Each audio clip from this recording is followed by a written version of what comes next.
Hello, everybody. This is Miss Fowler. I am starting today's reading on chapter 50, which is called An Incomplete List. Actually, it wasn't poetry. Not yet.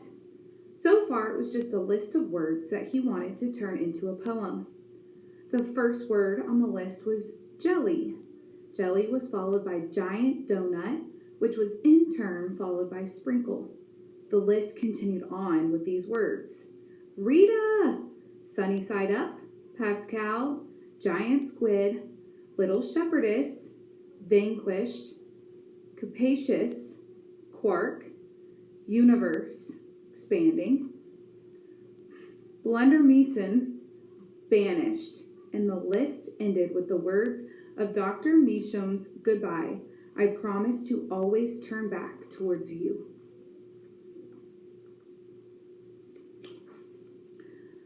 The words were good words, Ulysses felt, maybe even great words, but the list was very incomplete. He was just getting started.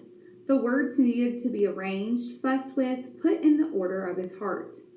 All of this to say that when Flora's mother read the list out loud, it didn't sound terribly impressive. Gosh, that's some swell poetry, said George Buckham. Not really, said William Spiver. There's no point in lying to him, even if he is a squirrel. It's actually pretty loosey poetry. But I do like the last part, the part about turning back. That has some emotional heft to it. Well, I think it is just great, said Flora's mother, and I'm glad to welcome another writer into the family. She patted Ulysses' head on the head, too forcefully, he felt. The pat approached violence. We are going to be one happy little family, said Flora's mother. She gave Ulysses another whack, disguised as a pat. Really? Said Flora. Oh, yes, said Flora's mother. There was a knock at the back door. Yoo-hoo! Somebody called out. Tootie, thought Ulysses. Tootie, said Flora.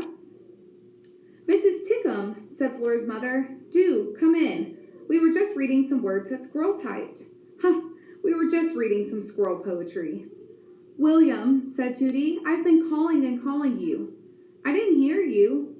Well, I must admit that I wasn't calling very loudly, said Tootie. What did Ulysses type? Flora's mother read the list of words again. Tootie put her hand over her heart and said, Oh, those last lines are beautiful. Heartbreaking. Those last lines are the only bit of coherence in the whole thing, said William Spiver. I've been inspired by Ulysses to write a little bit of poetry on my own, said Tootie. Ulysses felt himself puff up. He had inspired Tootie. He turned and sniffed his tail. I'd like to read your poetry, Tootie, said Flora. Well, we should have a poetry reading at some point. I'm sure Ulysses would enjoy that. The squirrel nodded. Yes, he would enjoy that. He would also enjoy a bite to eat.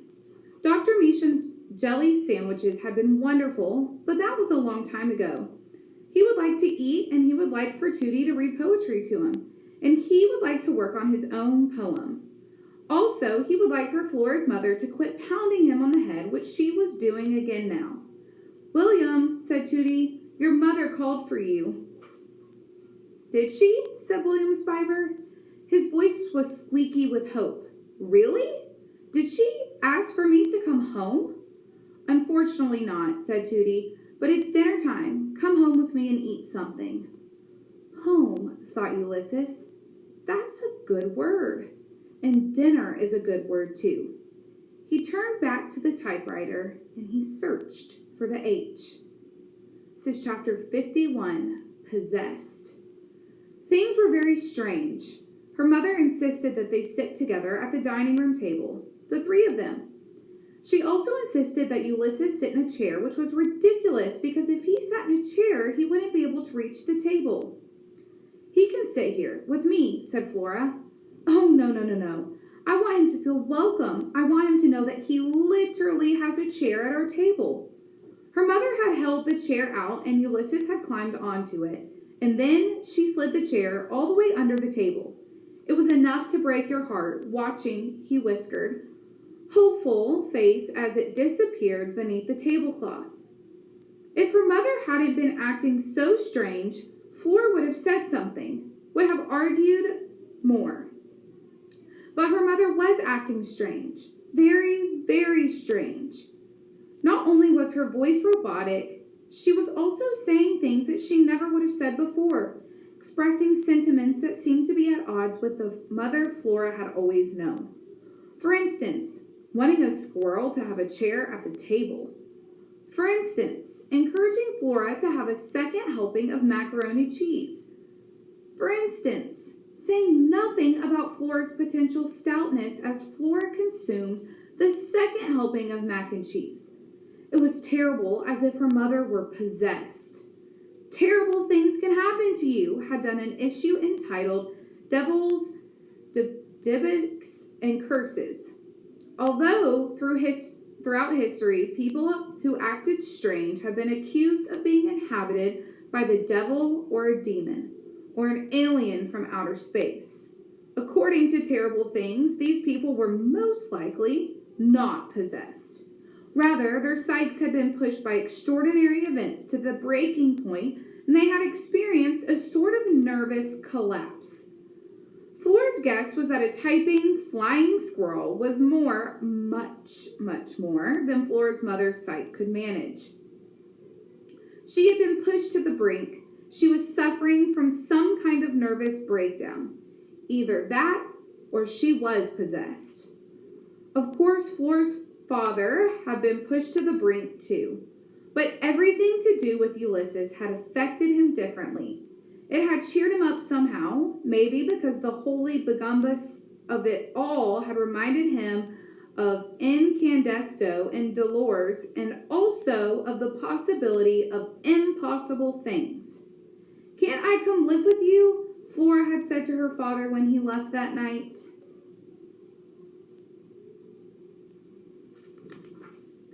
"Absolutely you can come live with me," said her father, "but your mother needs you now."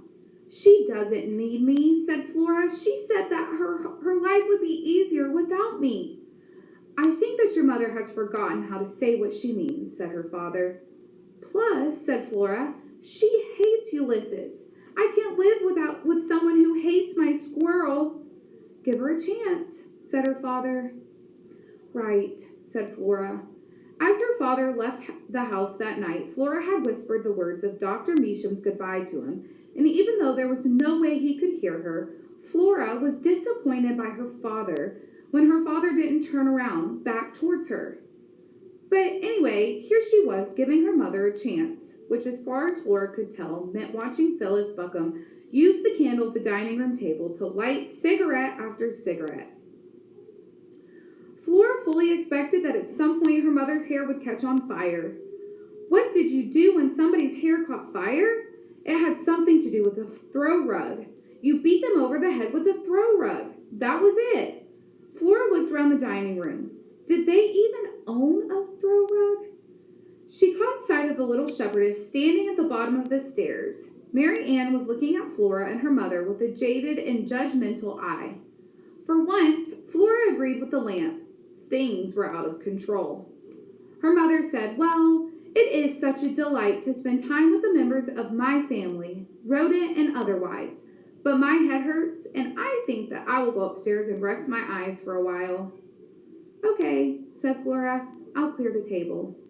Lovely. So very thoughtful. After her strange mother climbed the stairs, Flora pulled back Ulysses' chair. He hopped up on the table and considered the plate full of mac and cheese. He looked at Flora. "Go ahead," she said. "It's for you." He picked up a single noodle and held it in his paws, admiring it. Watching him, Flora suddenly remembered a panel from The Illuminated Adventures of the Amazing Incandesto.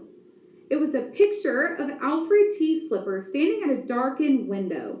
His hands were behind his back, and Dolores was on his shoulders.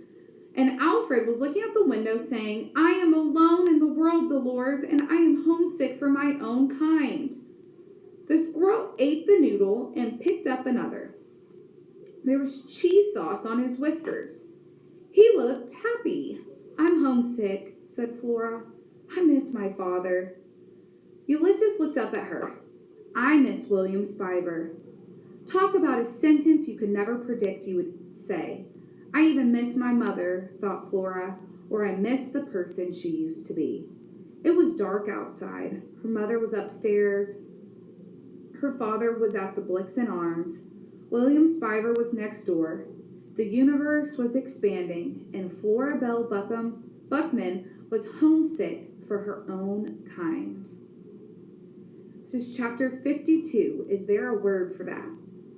He sat in the window of Flora's room and looked down at the sleeping Flora and then up and out at the lighted windows of their house, of the other house.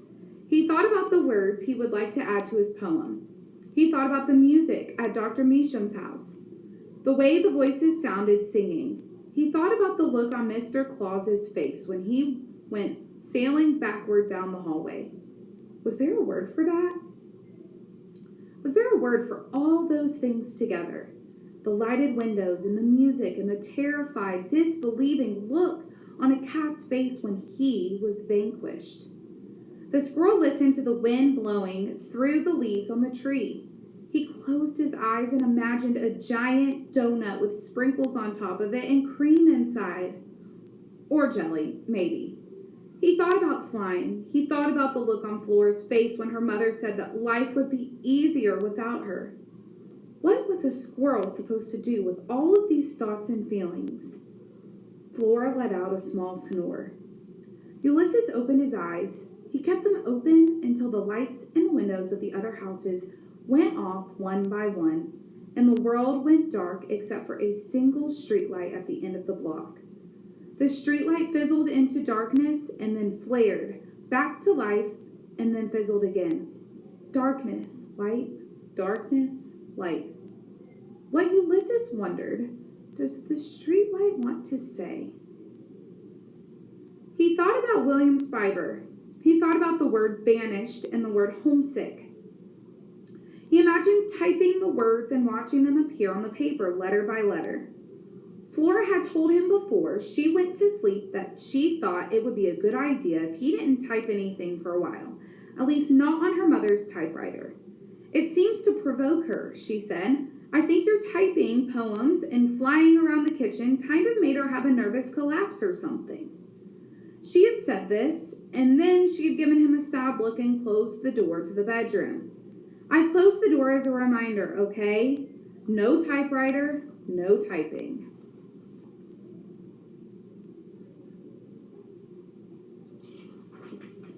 Chapter 53, A Sign. Flora was dreaming. She was sitting on the bank of a river. William Spiver was sitting beside her. The sun was shining, and a long way off there was a sign, a neon sign. There was a word on the sign, but Flora couldn't read what it said. What does the sign say? Flora asked. What sign? Says William Spiver. I'm temporarily blind. It was comforting to have William Spiver act just as annoying in a dream as he would in real life. Flora relaxed. She stared at the river. She had never seen anything so bright. If I were an explorer and I discovered this river, I would call it the Incandesto, said Flora. Think of the universe as an accordion, said William Spiver. Flora felt a prick of irritation. What does that mean? She said. Can't you hear it? Asked William Spiver. He tilted his head to one side, and he listened. Flora listened too. Sounded as if someone a long way off were playing a toy piano. Isn't it beautiful? Said William Spiver. It doesn't sound much like an accordion to me, said Flora. Oh, Flora Bell, said William Spiver. You're so cynical. Of course it's an accordion. The sign was closer. It had moved somehow. The neon letters were blinking on and off and on and off, spelling out the words, Welcome to Blunder Meeson. Wow, said Flora. What? Said William Spiver. I can read the sign. What does it say? Welcome to Blunder Meeson, said Flora. The piano music got louder. William Spiver took hold of her hand. They sat together on the banks of the Incandesto River, and Flora was perfectly happy. She thought, I don't feel homesick at all. She thought, William Spiver is holding my hand. And then she thought, I wonder where Ulysses is. Chapter 54, Dear Flora. The kitchen was dark, lit only by the light above the stove. The squirrel was alone, but he had the strange feeling of not being alone. It was almost as if a cat were watching him. Had Mr. Claus tracked him down? Was he hiding in the shadows, waiting to exact his revenge? Cat revenge was a terrible thing. Cats never forgot an insult. Never. And to be thrown down a hallway backwards by a squirrel was a terrible insult. Ulysses held himself very still. He put his nose up in the air and sniffed, but he didn't smell a cat. He smelled smoke. Flora's mother stepped out of the shadows and into the muted light of the kitchen. "So," she said, "I see you helped yourself to my typewriter again. Put your little squirrel paws all over it." She took another step forward. She put the cigarette in her mouth and reached out with both hands and yanked the paper from the typewriter. The rollers screamed in protest. Flora's mother crumbled the poem without looking at it, without reading one word of it, and dropped the paper on the floor. "So," she said. She exhaled a ring of smoke, and the circle floated in the dim light of the kitchen, a beautiful, mysterious O. As he considered the cigarette smoke suspended in the air above him, Ulysses felt a wave of joy and sorrow, both things at once. He loved the world. He loved all of it. Smoke rings and lonely squids and giant donuts and Flora Belle Buckman's round head and all the wonderful thoughts inside of it. He loved William Spiver and his expanding universe. He loved Mr. George Buckman and his hat and the way he looked when he laughed. He loved Dr. Measham and her watery eyes and her jelly sandwiches. He loved Tootie, who had called him a poet. He loved the stupid little shepherdess. He even loved Mr. Claus.